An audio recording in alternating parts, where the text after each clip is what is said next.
Hello नमस्कार दोस्तों, आप सभी कैसे हैं। आशा करता हूँ आप सब बढ़िया होंगे। तो दोस्तों आरआरबी एनटीपीसी 12th लेवल के एग्जाम चल रहे हैं अभी, और 12th लेवल का 14 तारीख का फर्स्ट और सेकंड और थर्ड शिफ्ट का पेपर खत्म हो चुका है। 14 तारीख का भाई का पेपर था, तो आज जैसे सेंटर पे मैं गया था नोएडा वाले पे, तो वहाँ पेपर नहीं था, और तो मुझे वहाँ से रिव्यू नहीं ले पाया सेंटर से, लेकिन मुझे आपको रिव्यू देना था। 14 तारीख का इनका पेपर था, मैंने सोचा था इनका मैं रूम पे आ जाएंगे तो इनको पेपर का अच्छे से रिव्यू दिलवा पाऊंगा, जिससे कि आगे आने वाले जितने भी स्टूडेंट हैं, जैसे कि 18 को स्टार्ट है पेपर, 19 को, 20 को, 21 को है, 22 को है, ऐसे जब पेपर है उनको बहुत ज़्यादा फायदा मिले, तो उसके लिए मैंने सोचा था आपके पास पूरा सटीक रिव्यू पहुंचना बहुत ज़रूरी है। ऐसा नहीं कि रिव्यू नहीं पहुंचेगा और आप, जब मैं आपको बता रहा होता हूं तो आपको किसी को विश्वास नहीं होता कि आप रूम में बैठ के ऐसे ही बता देते, लेकिन ये जो पेपर दे के आए तो इनको सब कुछ पता है, और ये जो रिव्यू होगा, ये सेंटर पे जो रिव्यू होता है उससे बहुत ज़्यादा सटीक होने वाला है। और इनको ये सारे पूरा डिटेल में आपको खोल खोल करके एक एक सब्जेक्ट का एक धागा धागा खोल खोल करके सब कुछ बताया जाएगा, जिससे कि आपको कोई भी सब्जेक्ट में कोई भी डाउट ना हो। तो मैं इनसे पूछना चाहूंगा कि आज का जो पेपर था, इजी था, मॉडरेट था या टफ था, ये सब चीजें, और कैसा पेपर आया, मैथ का कौन कौन से चैप्टर आ रहे हैं, और रीजनिंग की कहाँ से आ रही है, जीके में क्या पढ़ के जाना चाहिए, आगे आने वाली जो शिफ्ट है उनको क्या फायदा मिलेगा और क्या तैयारी करनी चाहिए, ये सारी जानकारी इनसे मैं लेना चाहूंगा। और कौन कौन से टॉपिक आ रहे हैं, तो आप बताइए। आज आपका पेपर था तो पहले तो उसमें भाई जो, पहले तो भाई आपका धन्यवाद। धन्यवाद भाई, थैंक यू। और अब सबसे ज़्यादा चेंज जो हुआ है ना इस बार, तो यही हाँ हुआ है कि अब सेक्शन वाइज आने लग रहा है। हाँ जैसे यस पहले आता रैंडम आता था, जी, सबसे बढ़िया हो गया कि अब सेक्शन वाइज आ रहा है, आसानी से हम टाइम मैनेज कर सकते हैं। ठीक। जैसे अब सेक्शनल पेपर आ रहा है, हाँ जिससे जो पहले आए थे हाँ एनटीपीसी का ग्रेजुएशन हाँ। लेवल का था, वो सेक्शनल नहीं था। पहले तो सेक्शन अब पहले जो है सेक्शनल पेपर आ रहा है, इसमें फायदा है। इसमें बहुत फ़ायदा है। जैसे एसएससी में आता था, अब हाँ, वैसे ही आ रहा है, सेक्शन वाइज तो आता इसमें है। जो है टाइम मैनेजमेंट आराम से अच्छे से कर सकते हैं। आराम से कर सकते हैं। जो तुमको मैथ में जितना टाइम देना है वो पहले से अपन तैयारी करके जाओगे कि इतना देना हाँ है। जीएस में जैसे 10 मिनट में कर दिया तुमने, तो हाँ। 10 मिनट में आसानी से हो जाता है। जैसे मैथ में दे दिया तुमने 30 मिनट दे दिया, 25 मिनट में रीजनिंग आराम थोड़ा से हो आवाज जाती कम जा रही होगी, तेज बोल रहे हैं। 25 मिनट में जैसे रीजनिंग कर दी हाँ, तुमने, तो रीजनिंग तो वही है कि आप जो पुरानी जैसे पहले ये। रीजनिंग का आप बताइए कि मतलब रीजनिंग आ कहाँ से रही है। जैसे कि मैं इन स्टूडेंटों को बहुत पहले से लगातार कहता आ रहा था कि रीजनिंग जो है अभी 2024 में जितने एएलपी का है, टेक्नीशियन का है, आरपीएफ एसआई कांस्टेबल है, और ये सारे पेपर हुए हैं, और एनटीपीसी का भी सीबीटी 1 का पेपर हुआ है ग्रेजुएशन वाला। हम्म। तो रीजनिंग उस लेवल की आ रही है, कुछ हट के आ रही है। देखो, एएलपी से लेके सबसे पहले एएलपी का चालू हुआ था, हाँ उससे लेके अभी तक जो रीजनिंग का पैटर्न है वो सेम ही आ रहा है। अगर आप सबको लगा के जाओगे ना उन प्रीवियस क्वेश्चन को, जी। एएनटीपीसी हो गया, रेलवे का एएलपी का हो गया, टेक्नीशियन का हो गया, तो इनका सेम क्वेश्चन तुमको मिलेगा हु भी हु। ओ मतलब कोई क्वेश्चन उधर से इधर उधर आ नहीं रहा है। जैसे सिटिंग अरेंजमेंट हो गया तो एक दो क्वेश्चन सिटिंग अरेंजमेंट अच्छा। जाते, और पजल से ये आ जो गया। पजल में जैसे बता रहे हैं स्टूडेंट, हमने इनको बताया था संडे मंडे ट्यूसडे वाले जैसे क्वेश्चन आ रहे हैं हाँ, पजल वाले। एक क्वेश्चन आ जाता है वही कि हाँ इस दिन ये जाता है, एक रैंकिंग वाला आ रहा है, ऐसे आ रैंकिंग रहा है कि वाले। एक एक मंजिल पर रहता है, हाँ दो मंजिल मंजिल मंजिल मंजिल, वाले क्वेश्चन आ रहे हैं। मतलब सीटिंग अरेंजमेंट में हाँ, सर्कल वाला, मंजिल वाला, वाला और संडे मंडे ट्यूसडे संडे वाला, मंडे। किसी की शिफ्ट में थोड़ा बहुत चेंज हो रहा है, लेकिन हाँ, पर पेपर, लेकिन ये तीनों पे ही आ रहा है। हाँ लेकर पेपर वही पेपर आ वही रहा आ रहा है, है जो हाँ। 2024 और में अरब और पेपर में ऐसा था। नहीं है कि अगर तुम एक साथ से पढ़ते जाओगे ना सही रीजनिंग को, तो आसानी से कर ले जाओगे। हाँ कई बार होता है जैसे रीजनिंग फंसाने वाली बात रहती है, तो जो क्लू देना रहा होता है वो उसको लास्ट में देता है, लेकिन इस बार ऐसा नहीं कर रहा है। वो पढ़ते जाओ करते जाओ, आसानी से बन जा रहा है। जैसे उसका रैंकिंग का क्वेश्चन ले लो तो वही फॉर्मूला बेस पे आराम से हो जाता है। और नंबर मैथ सिस्टम में का। आप बताना चाहोगे मैथ में कैसा। और भाई जो ये इंटरव्यू दे रहे हैं ना, इनका एएलपी में सिलेक्शन हो चुका है। एएलपी मतलब साइको दे के साइको आए, दे चुका हूँ और पहले। इनका 75 मार्क्स थे इनमें पार्ट ए में। और ट्रेड इनका कौन सी थी आपकी, इलेक्ट्रीशियन थी। इनकी, और ट्रेड में भी ये पास हुए थे। कितने नंबर थे ट्रेड में आपके। मेरे 40 थे। 40 नंबर इनके ट्रेड में थे, तो हल्के में लाना। और टीपीसी सीबीटी 1 का ग्रेजुएशन लेवल का पेपर हुआ है, उनका भी इनके 72 भाई मार्क्स बैठ रहे हैं। जीएस में मैंने पढ़ा नहीं बिल्कुल, मैंने हाँ टेक्निकल और ये बैकग्राउंड पढ़ा था। मैथ और तब भी रीजनिंग, मैथ रीजनिंग के दम पे, क्योंकि मैंने पूरा वही एएलपी का हो गया, टेक्नीशियन यही पूरा करा था मैंने। और जैसे आरपीएफ एसआई का हो गया, कांस्टेबल का हो गया, मैं यही सब के कर गया, तो उसमें मेरा 72 मार्क्स आया है। और जबकि मैंने लगभग 2-3 साल से जीएस नहीं पढ़ी है, और केवल ये मैं भाई ये, टेक्निकल पढ़ा और था। इनको टेक्नीशियन में इनका रह गया है, मतलब थोड़ा कम, 85 मार्क्स थे हाँ, इनके। 85, लेकिन मेरा यूआर से था तो नहीं हो हाँ पाया। इसलिए नहीं हो पाया। और ऐसा नहीं कि जो ये रिव्यू दे रहे, ऐसा कोई एग्जाम नहीं है अभी तक रेलवे का जो इनसे बचा हो। टेक्नीशियन का तो वैकेंसी भी कम थी, और क्या है थोड़ा उस टाइम पढ़ नहीं पाए थे, एलपी पे इनका ज़्यादा फोकस था, तो उस वजह से तैयारी नहीं हो पाई। पूरा फोकस इनका एलपी था।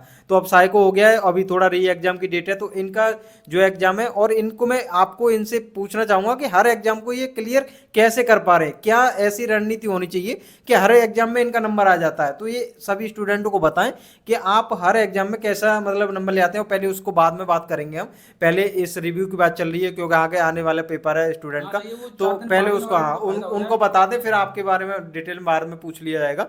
तो जो मैथ में आ रहा है वो सबसे ज्यादा क्या पढ़ के जाना चाहिए, जैसे कि टाइम एंड स्पीड है, कौन सा चैप्टर है, सारे चैप्टर से कहाँ से क्वेश्चन बनना है। जैसे एडवांस की बात करेंगे तो एडवांस की क्वेश्चन 1 या 2 क्वेश्चन या 3 मैक्सिमम, हार्डली 3 आ रहे हैं। जैसे अलजेब्रा का आ गया एक क्वेश्चन, वो भी आसान दे देगा। कैलकुलेशन अब बहुत आसान है, आराम से जैसे कर पाओगे। मेंसुरेशन से क्वेश्चन एक आ रहा है, जैसे Formula based question ही है। पूरा बहुत आसान क्वेश्चन, मतलब आप जाओगे तो मतलब तुमको पहले थोड़ा बहुत किया तो आराम से कर पाओगे। मतलब स्टूडेंट को फॉर्मूले पता होना चाहिए, आराम से वो कर ले जाए। हाँ, इतना ज़्यादा टफ नहीं था। और टाइम मैनेज थोड़ा करना है कि भाई जैसे तुमने शुरुआत में क्या होता है, इसमें जीएस आ रही है, अगर जीएस में तुमको ज़्यादा टाइम नहीं देना है, जीएस हो सके तो लास्ट में करो, मैथ या रीजनिंग से चालू कर दो तो सही रहेगा, क्योंकि जीएस में अगर तुम लग जाओगे ना तो मैथ खराब। जैसे कि मैं तो ये कह रहा था इनसे कि सेक्शनल मॉक इस टाइम लगाएं क्योंकि सेक्शनल है, और सबसे पहले रीजनिंग करना चाहिए, जिससे कि आपका रीजनिंग और मैथ में क्वेश्चन कंप्लीट हो जाएंगे, एक अलग कॉन्फिडेंस आ जाता है। फिर 15-20 मिनट बचती है तो जीएस कर लें। ये तो बात सही है कि जीएस में मोस्टली अगर तुम लास्ट में करोगे 10 मिनट बची, 10 मिनट में आराम से हो जाती है, तो इतनी टफ नहीं। जैसे मैंने ग्रेजुएशन लेवल का दिया था तो भाई मुझे लगा जीएस बहुत लेंदी आ रही थी उसमें, लेकिन इस बार क्या हुआ है, बस वन लाइनर आ रही है सीधा, जैसे सिंधु घाटी सभ्यता होगी, ऐसे मतलब हिस्ट्री से क्वेश्चन थोड़े ज़्यादा आ रहे हैं, और पॉलिटी से थोड़ा कम हो गया। पहली बार क्या होता है एनटीपीसी में जो अभी हुआ था ग्रेजुएशन लेवल का, तो उसमें कंप्यूटर क्वेश्चन ज़्यादा आए थे, लेकिन इसमें मुझे कंप्यूटर क्वेश्चन तो ही देखने नहीं मिल रहा। और ऐसी साइंस में एक दो क्वेश्चन या 2-3 क्वेश्चन आ रहे हैं, साइंस के भी कम आ ये रहे तो मैंने इनसे पहले से बोला था, मैं टारगेट भी दे रहा था अपने चैनल पे, तो मैंने बोला साइंस में इतना टाइम खराब नहीं करना चाहिए, आप सबसे ज्यादा हिस्ट्री, पॉलिटी, जियोग्राफी है, और करंट अफेयर बताइए कितना आ रहा है कम से कम। करंट अफेयर तो भाई देखो 10 से 8 10 क्वेश्चन आराम से आ रहे हैं, और ऐसा भी नहीं है, अगर स्पीड को तुम फॉलो करते हो तो इजीली बन और जाएगा। लेटेस्ट क्वेश्चन आ रहे हैं 2025 के या 2025 के ही आ रहे हैं। 2000, सभी को बता दूं मैं 2025 के लेटेस्ट क्वेश्चन आ रहे हैं सबसे ज्यादा। और ये जैसे लड़के सोचते हैं, बहुत स्टूडेंट ऐसे सोचते हैं कि पुराना करंट आ गया, तो पुराना करंट ऐसे नहीं आता है। कोई योजना जैसे 2020 में चालू हुई थी, 21 में चालू हुई थी, तो वो योजना तो आनी है ना भाई। जैसे किसान सम्मान निधि योजना है, तो वो चालू हुई थी 19 में, या तो वो आनी है, ठीक है। तो ऐसे क्वेश्चन आ रहे हैं। अच्छा। हाँ। और जैसे अर्थमेटिक के ज्यादा चैप्टर हैं, जैसे सीआईएसआई से क्वेश्चन आ रहा है, सीआईएसआई से एक दो मतलब एक क्वेश्चन सीआई से, एक क्वेश्चन बहुत आसान है।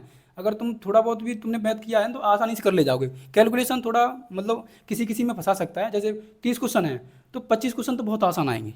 जैसे कि अर्थमेटिक में क्या, जैसे कि टाइम एंड वर्क है, टाइम एंड वर्क के टाइम एंड वर्क से एक क्वेश्चन था, और क्या कहते हैं सीआईएसआई से, और टाइम एंड स्पीड से तो लगातार क्वेश्चन आती है, मैं बता रहा हूँ हर शिफ्ट में उससे तो 2-3 क्वेश्चन आते ही हैं। आ रही है। एक क्वेश्चन तो भाई ऐसे ही आ जाता है कि किलोमीटर को मीटर पर सेकंड में ऐसे बदलना है, ऐसे ही क्वेश्चन डायरेक्ट आ जाता है, उसमें क्या ही करना है फिर। और मेंसुरेशन का तो वो बोर्ड मास लेवल पे क्वेश्चन आ ही रहा है। हाँ, वो तो आ ही रहा है। तो हर शिफ्ट में मतलब इनको सबसे ज्यादा फोकस मेंसुरेशन पे, मतलब तो 2-3 क्वेश्चन फॉर्मूला याद करके फॉर्मूला जाए। अगर तुमको याद है तो आसानी से कर पाओगे, अगर तुम्हारा प्रैक्टिस थोड़ा भी बहुत है ना तो बहुत आसान आ रहा है। मतलब इनको सबसे ज्यादा मैथ के अंदर करके जाना चाहिए, जैसे 30 में से 27-28 क्वेश्चन आराम से कर लें तो मतलब 25-26 आराम से बन जाओगे, अगर बन जाएंगे, अगर थोड़ा तैयारी सही तो किया। अर्थमेटिक पे ज्यादा फोकस करें या मतलब मैं तो यही कहूँगा कि भाई अगर तुम सेक्शन लगाते हो इस टाइम पे तो तुमको ज़्यादा फायदा मिलेगा, क्योंकि वहाँ पे टाइम मैनेज कर पाओगे। टाइम मैनेज कर लेंगे।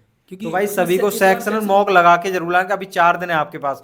और सबसे ज्यादा मैं तो इनसे ये कहूंगा कि सेक्शनल मॉक लगा रहे हैं, तो जैसे भाई ने बताया कि लेटेस्ट पेपर के जितने भी हुए हैं सबसे 4 से 5 मॉक तो आप रीजनिंग के लगा के जाएं। अगर यहाँ पे आपने उस रीजनिंग को कर लिया तो एग्जाम में आराम से कर लेंगे। ऐसा है ना, आराम से कर लोगे। हाँ, कोई भी अभी तक पेपर लगातार रेलवे के पेपर हुए हैं, एलपी से स्टार्ट हुआ था, एनटीपीसी सीबीटी 1 जैसे चल रहा है अंडर ग्रेजुएट लेवल का, अभी तक रीजनिंग का एक क्वेश्चन इधर से हुआ नहीं आया है, हूबहू वही रीजनिंग आ रही है। अगर आपने यहाँ पे मॉक में 30 में से 28-29 कर पा रहे हैं तो आप सोचिए वहां पे भी आराम से कर ले जाओगे। मैं बार बार कह रहा हूं कि आपको जो मॉक लगा के जाने वो सेक्शनल मॉक लगा के जाने रीजनिंग के, और लेटेस्ट पैटर्न वाले सोच रहे हैं 25 करने की सोच रहे हैं, जो नेगेटिव करके आ जाते हैं फिर वो क्या होता है कम क्वेश्चन और हो जाते हैं, जो सही कर रहे हैं वो भी। तो ये गलती इनको करनी चाहिए, क्या करना है? जैसे मेरा उसमें हुआ था अंडर ग्रेजुएट लेवल का, तो उसमें मेरे 72 थे काट पीट के, तो उसमें मैंने मैथ किया था पूरा, और रीजनिंग पूरी हुई थी। एक मैथ में गलत था बस, रीजनिंग पूरे थे। तो जीएस मैंने मेरे जितने किए थे उतने 1-2 क्वेश्चन गलत हो गए बाकी, क्योंकि जीएस मैंने टच नहीं की थी, जो मुझे आती थी वही लगाई,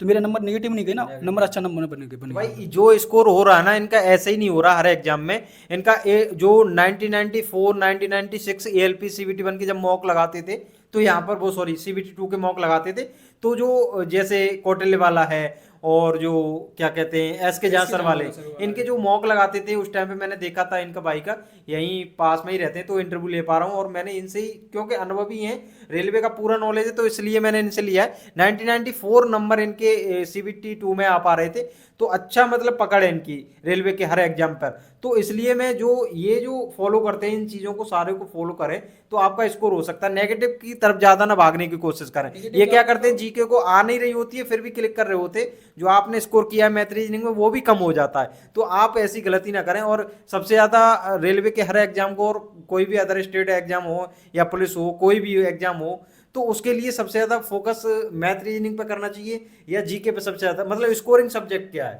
सबसे ज़्यादा तुमने करना चाहिए रीजनिंग पे और मैथ पे, दोनों ही आपको सिलेक्शन दिलवा देंगे। अगर तुम्हारा जैसे 60 का हो रहा है तो 58, 57, 55 के आसपास आ रहे हैं तो बहुत अच्छा स्कोर हो रहा है फिर तुम्हारा। और उसमें भाई ये selection पहुंच ही सबकी जाओगे। शिकायत रहती है कि मतलब ये बोलते हैं कि मैथ रीजनिंग हम पे नहीं आ पा रहा, करने मतलब मैथ में बहुत दिक्कत हो रही है। क्या ये सोचते हैं कि एक महीने में ही मैथ आ जाए? क्या आपका जो मैथ है ठीक हुआ है, ऐसे ही हुआ है? नहीं, मेरा जैसे CBT 1 का ALP का हुआ था उस टाइम में मेरा मैथ उतना सही नहीं था। फिर मैंने टेस्ट में लगाए, मॉक लगाए, सेक्शन लगाए, तो फिर मेरा सेक्शन लगाया मैंने मैथ का, रीजनिंग का बहुत सेक्शन लगाए मैंने, मतलब टेस्ट बुक हो गया सबका लगा दिया। तो उससे मेरा बूस्ट हुआ है अच्छा खासा, और स्पीड भी बनी, कैलकुलेशन भी अच्छा हुआ और सारा चीज़ और सही होता भाई चला आपको गया। मैं बता दूं, इनके जब आप ये बता दीजिए, इन्होंने ALP में और आपने जो टेक्नीशियन का पेपर हुआ है और NTPC के, आपने कितने मॉक लगा दिए थे, इनको एक बार बता दें तो इनको पता चल जाए सामने वाले के मतलब कैसे स्कोर होता है और कैसे नहीं हो पाता। ये सोच लेते हैं स्कोर ऐसे ही हो जाता है मजाक मजाक में। भाई ALP का प्री की अगर बात करोगे तो मैंने 150 के मॉक आसपास लगाए थे प्री के। जैसे टेक्नीशियन में क्या हुआ था, मेरे घर भागवत था तो उसमें उतना फोकस नहीं कर पाया, मैं घर चला गया था, तो उसके मॉक थोड़े कम रह गए मेरे, इसीलिए थोड़ा उसमें स्कोर भी आसान पेपर था लेकिन स्कोर थोड़ा उसमें कम रह गया था। और भाई इनका सेक्शनल मॉक है, अगर सेक्शनल मॉक का मैथ रीजनिंग का पूछा जाए इनसे, तो आप बताइए मैथ रीजनिंग के कितने मॉक लगा दिए होंगे जो कि आप जैसे कि स्कोर फुल में फुल कर पा रहे हैं यार एग्जाम में? जैसे मेरा ALP का सारे लगा दिए मैंने, टेक्नीशियन का हुए थे सारे लगा दिए मैंने, लगाए हैं जो इसी अभी हुए 2024 से 25 में जो एग्जाम हुए ना उन्हीं के लगाए, मैंने पीछे के नहीं लगाए। क्योंकि जो अभी TCS है ना तो उन्हीं को फॉलो कर रहा है, क्वेश्चन सेम है लेकिन डेट चेंज हो रही है बस, केवल पैटर्न बिल्कुल सेम है। अगर तुम करके जा रहे हो ना, RPF ऐसा ही हो गया, कांस्टेबल हो गया, ALP हो गया, टेक्नीशियन हो गया, तो भाई तुम पूरा कर पाओगे, मतलब उन क्वेश्चनों को कर पा रहे हैं तो ये पूरा पेपर पूरा कर पूरा लेंगे। कर पा रहे हैं। उससे मतलब सिंपल ही पेपर आ रहा सिंपल ही है। ग्रेजुएशन लेवल लेते तो सिंपल ही आ रहा अंडर होगा। ग्रेजुएट का है ये तो आसान ही आएगा, पहली बात तो ये आसानी है आएगा, हाँ, वो तो लेवल तो बनता लेवल ही है, तो वो बनता ही है। अंडर ग्रेजुएट का 12th लेवल का वो उसका है। तो भाई पेपर मतलब NTPC CBT 1 का जो पेपर हुआ है उससे आसान आ रहा है। और लेटेस्ट जितने भी पेपर हुए हैं आप अगर उनको लगा के जाते हैं मैथ रीजनिंग के और प्रैक्टिस कर जाते हैं, PYQ की प्रैक्टिस कर जाते हैं, तो आप आराम से इसमें से 27 से 28 क्वेश्चन आराम से मैथ रीजनिंग में कर लोगे। और जीके के अंदर 2025 के, जैसे भाई ने बताइए 2025 की करंट अफेयर आपको पढ़ के ही जानी है। 2025 की करंट अफेयर आप छोड़ के जा रहे हैं तो आप बहुत बड़ी गलती कर रहे हैं। अभी 4 दिन का आपके एग्जाम में गैप है, 15, 16, 17 तक 3 दिन का आपको गैप मिल रहा है। इसमें आप आराम से चाहें तो करंट अफेयर को पढ़ सकते हैं। हिस्ट्री पे, पॉलिटी पे और जियोग्राफी पे, 3 सब्जेक्ट सब्जेक्ट को ज़्यादा ध्यान दें। हाँ। तो आपको इतना, ऐसा नहीं कि बहुत से स्टूडेंट क्या करते हैं फिजिक्स, केमिस्ट्री, बायोलॉजी, अरे 3 सब्जेक्ट को इतना पढ़ोगे, इतने में आप करंट में 2-4 क्वेश्चन कर लोगे। आप अगर स्कोर कर पा रहे हैं, जैसे कि मैं इनसे कहता हूं हर स्टूडेंट से कि 20 क्वेश्चन आप 40 में से कर पा रहे हैं तो ये बहुत अच्छा स्कोर है जीके के अंदर। अच्छा स्कोर है क्योंकि तुम मैथ रीजनिंग में पूरा कर सकते हो, ऐसा आ रहा है उसमें। मैथ रीजनिंग पूरा कर सकते हैं, 60 वहां हो गए और 1-2 क्वेश्चन कम हो जाता है, 20 इधर हो गए, तो आप 70 प्लस स्कोर 70 प्लस 75 तक पहुंचना बहुत मतलब आसान है, ज़्यादा टफ नहीं है। बट मैथ रीजनिंग पर थोड़ा ध्यान ध्यान और अच्छे से जैसे ध्यान जिनको रिव्यू मिलता है, सेंटर पे से रिव्यू आता है, वहां पर बोलते हैं 89 कर दिए, अब 85 कर दिए, तो उनसे क्या इन पे इफेक्ट पड़ता है? कि भाई लड़के आते हैं एग्जाम दे के आए, भाई उनको जल्दी जाना रहता है, कोई कुछ भी बोल के निकल जाता है। तो ये सारी हाँ, दिक्कत है हाँ, और इनसे क्या ये कंफ्यूज हो जाते हैं कि कट ऑफ ज्यादा जाएगी। ये आप इतना पेपर दे के आए, आपको इतना अनुभव है रेलवे के हर एग्जाम का, आप थोड़ा इनको ये बता दें कि मतलब ये कट ऑफ जाएगी वो कितने सेफ स्कोर पे आराम से कट ऑफ जा सकती है। भाई ये तो अभी देखो इसमें वैकेंसी थोड़ी कम है, इसको अभी कट ऑफ तो भाई बता पाना थोड़ा मुश्किल नॉर्मलाइजेशन है। का भी थोड़ा फर्क पड़ता है, फिर भी थोड़ा अंदाज से थोड़ा कह सकते हैं जैसे कि 70 प्लस जा सकती है, या रो स्कोर कितना हो अगर सकता है? 70 के प्लस है स्कोर UR का तो ठीक ठाक स्कोर है। मतलब 70 प्लस आप स्कोर कर रहे हैं तो बहुत सटीक है, क्योंकि इसमें जीके का भी रोल है भाई। ऐसा नहीं कि जीके नहीं होता तो मानते कि साइंस है तो उसको कर ले जाता है, लेकिन जीके में पता ही नहीं चल पाता क्वेश्चन कहाँ से है। और 10 से 12 क्वेश्चन जब करंट अफेयर का आ रहे हैं तो बहुत दिक्कत होती है कि 80 प्लस स्कोर जाएगा और कट ऑफ फ्री की इतना जाएगी, कभी संभावना हो ही नहीं सकती है। नॉर्मलाइजेशन से ये 70 भाई बता रहे हैं, मुझे तो लगता है 70 भी नहीं जाएगी, इतना आसान भी पेपर हो तो जो मैथ और रीजनिंग पूरा करता है तो जीके गलत करके वो कम कर लेता है स्कोर को। तो 70 यूआर की ये रो मार्क्स हैं आपके, तो ये बहुत ज़्यादा ही है, मैं कहूँगा इतना कट ऑफ तो नहीं जाएगी। और नॉर्मलाइजेशन से तो आपका आराम से हो ही जाएगा। प्री का ही पेपर है, जितना लगता है वैकेंसी कम है और जितना लग रहा है कि 12th लेवल का पेपर है उतना मतलब कम वैकेंसी पे भी इतना कट ऑफ नहीं जाएगी। क्योंकि स्टूडेंट हमको लगता है, दिखावा लगता है कि स्टूडेंट इतना भीड़ इतनी है, लेकिन जब पेपर दे के बाहर निकल रहे होते हैं तो मैंने काफ़ी रेलवे के एग्जाम देखे और ये एग्जाम दिए तो उनसे एनालिसिस किया है कि इतना जो बाहर हल्ला होता है उतना स्कोर कर नहीं पाते हैं स्टूडेंट। बाद में आंसर की आती है तो पता चलता है 20-20 क्वेश्चन गलत हो रहे हैं, स्कोर बहुत डाउन हो जाता है। तो ऐसा नहीं कि कुछ चुनिंदा स्टूडेंटों से ही कट ऑफ डिसाइड होती है, जो नीचे का बेस होता है, जितने नीचे स्टूडेंट बढ़ते जाते हैं और मार्क्स आते जाते हैं तो कट ऑफ का एवरेज देखा होगा घटता चला जाता है। हर एग्जाम में जो भी रैंक मंत्रा वगैरह पे दिखाते हैं यहाँ पे, तो एवरेज जब मार्क्स आते हैं, ज़्यादा स्टूडेंट होते हैं तो कट ऑफ कम दिखाने लगता है वहाँ पर, ये सब होता है। नहीं, रैंक मित्रा का जैसे आता है लगभग उनका डाटा सही रहता है, लेकिन बट होता क्या है कभी क्वेश्चन गलत दे देता है, जैसे इग्नोर कर दिया 4 क्वेश्चन, तो रैंक मित्रा का डाटा वहाँ फेल हो जाता है, फेल हो जाता है। पूरा पूरा फेल हो जाता है, बहुत ऊपर नीचे 4-5 स्कोर नीचे हो जाता है। तो बस यही है कि इनको बस लास्ट टाइम, थोड़ा वीडियो लंबा हो रहा है तो लास्ट टाइम इनको फोकस किस चीज़ पे करना चाहिए, जैसे अर्थमेटिक के कुछ चैप्टर इनको बता दें जिससे कि चुनिंदा है, और जीके के अंदर है और रीजनिंग के अंदर तो आपने बता दिया कि 2025 की पूरी रीजनिंग को पढ़ के जाएं। जो एनटीपीसी सीबीटी 1 का हुआ ग्रेजुएशन लेवल का, बार बार कह रहा हूँ, पहले भी मैं कहता आ रहा था, भाई भी कह रहे हैं, इनके लेटेस्ट पेपर 10-12 सेट लगा के चलेगा, आपकी रीजनिंग कंप्लीट हो गई, कोई प्रैक्टिस कहीं से भी करने की जरूरत नहीं है। और ये सीटिंग अरेंजमेंट के जो क्वेश्चन आते हैं उनसे बहुत डर जाते हैं भाई, आप उनको मॉक में लगा के देखिए। जब सीटिंग अरेंजमेंट है सर्कल में आप बैठा के उन क्वेश्चनों को करोगे तो वो डायरेक्ट बैठ रहे होते हैं, आपको कहीं भी घुमा फिरा के ऐसा क्वेश्चन नहीं दिया जा रहा जो कि आप डर जाते हैं। तो ये सब चीज़ आपको पता चल जाएगी। अभी जैसे अंडर ग्रेजुएट लेवल का देखोगे रीजनिंग का, तो अगर तुम उनको लगाओगे सेटिंग अरेंजमेंट को, उससे भी आसान आ रहा है, मैं तो यही कहूँगा। मैंने क्योंकि दिया है पेपर, वो भी दिया, दोनों दिया है, तो मुझे पता चल गया। तो भाई मतलब इतना हार्ड नहीं आ रहा पेपर, और बता रहे हैं कि लेटेस्ट शूट का है। और रीजनिंग मैथ के अंदर आपको बस जो अर्थमेटिक के चैप्टर हैं कुछ चुनिंदा, जैसे कि टाइम एंड वर्क है, टाइम एंड स्पीड है, ट्रेन वाले क्वेश्चन है, और क्या कहते हैं मेंसुरेशन के फॉर्मूला वेस्ट करके चले जाएं, और टिग्नोमेट्री के एक क्वेश्चन कहीं से दिख रहा है, किसी शिफ्ट में है तो किसी पे नहीं है, ये मेरे में तो था एक। क्योंकि इनके में था और मैंने और स्टूडेंट से पूछा था तो वो बता रहे थे किसी में है और किसी शिफ्ट में नहीं है। तो एक आध क्वेश्चन एडवांस से इतना ही उसका ज़्यादा टेंशन नहीं लेना है, बहुत आसान आ रहा है, आसानी से कर पाओगे।